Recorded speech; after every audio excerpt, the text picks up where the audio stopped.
जब मैंने स्टेटमेंट दिया तो मैंने शुरू में ही कहा कि जैसे ही ऑपरेशन सिंदूर कॉन्सेप्चुअलाइज हुआ तो हमारा जो पीछे की कार्रवाई होती है स्पेड वर्क और टारगेट्स को आइडेंटिफाई और एनालाइज करने की कार्रवाई शुरू हो गई थी।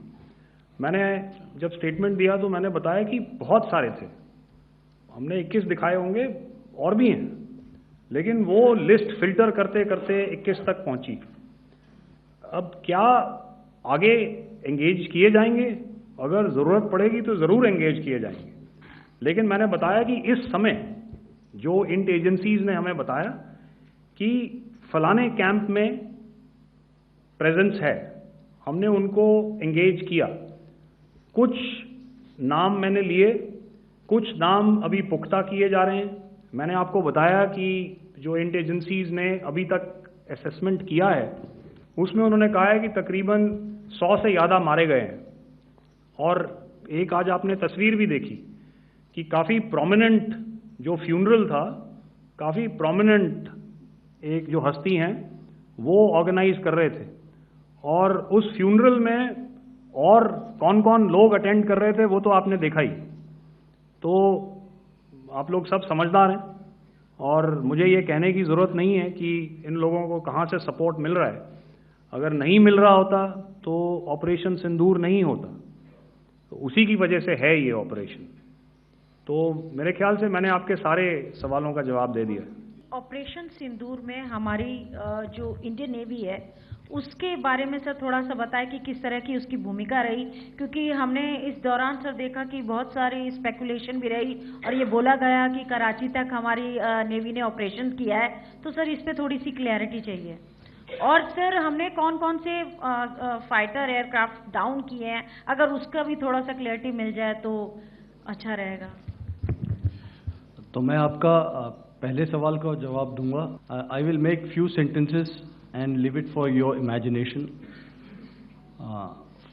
First of all, as I mentioned, we have quantitative and qualitative edge to deliver a massive blow to our adversary, and we completely dominate in the maritime front. Indian Navy's action is part of the escalation ladder mechanism which we have worked out amongst 3 services. This time, if Pakistan dare take any action, and Pakistan knows it, what we are going to do. Okay. आपके सवाल का जवाब मैं पहले दे चुका हूं, इसलिए मैं बस उस तक ही सीमित रखूंगा और इतना कहना चाहूंगा कि आने वाले दिनों में आपको खुद ही पता चल जाएगा, और ऐसी बातें छुपी नहीं रहती हैं, तो पता चल जाएगा. So at this time we'll just let it be. Okay, ladies and gentlemen, we have 1 or 2 more questions, sir. So please, they are going to be outside. You can speak to them there also. 104.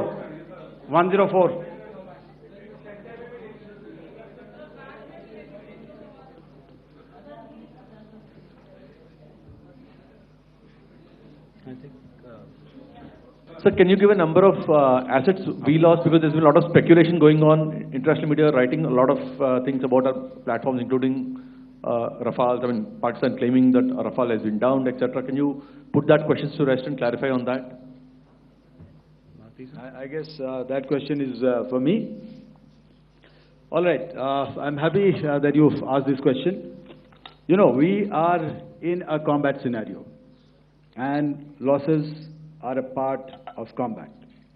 The question that you must ask us, okay, and indeed that we must ask ourselves, you inclusive, is have we achieved our objectives? Have we achieved our objective of decimating that terrorist camp? And the answer is a thumping yes. And the results are for the whole world to see.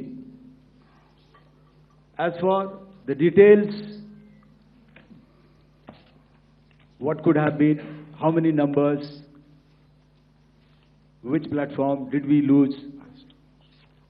You know, at this time, I would not like to comment on that, because we are still in a combat situation. And if I comment on anything, it will only be advantage adversary. So we don't want to give him any advantage at this stage. All I can say is that we have achieved our objectives that we selected, and all our pilots are back home. Thank you. Okay, hold, please don't, please be civil here. So we'll have 220 now. Sir, मेरा सवाल है क्योंकि ये हमारे जो पहले जो action रहा वो आतंकवाद के खिलाफ रहा, तो आतंकवाद में अजहर मसूद की तरफ से एक बयान जारी किया गया था जिसमें उन्होंने कहा कि हम इसका बदला लेंगे और जहाज रुलाएंगे। तो क्या अगला, अगर खुदा न खास्ता अगला टेरर अटैक किसी भी तरह का होता है तो क्या उसे एक्ट ऑफ वॉर में हमारी तरफ से लिया जाएगा और उसका क्या माकूल जवाब दिया जा सकता है? मेरा इसमें सिर्फ एक ही जवाब है आपके लिए कि हमने अपनी कार्रवाई करी। हमने उसके बाद मैंने अपने स्टेटमेंट में भी बताया कि ये कम्युनिकेट करने की कोशिश करी कि हमने इस तरीके से ये जो स्ट्राइक्स हैं वो क्यों की। लेकिन जो हमारा एडवर्सरी है उसने जैसे मुनासिब समझा वो कार्रवाई करी। तो आपने देखा कि ये जो एक्टिविटीज़ चल रही हैं 3-4 दिन से, ये कोई वॉर से कम नहीं है। नॉर्मल सर्कमस्टांसेस में एक दूसरे देश की एयरफोर्सेस हवा में नहीं उड़ती हैं और एक दूसरे के ऊपर स्ट्राइक्स नहीं करती हैं। हर रात इंट्रूजन्स नहीं होते हैं।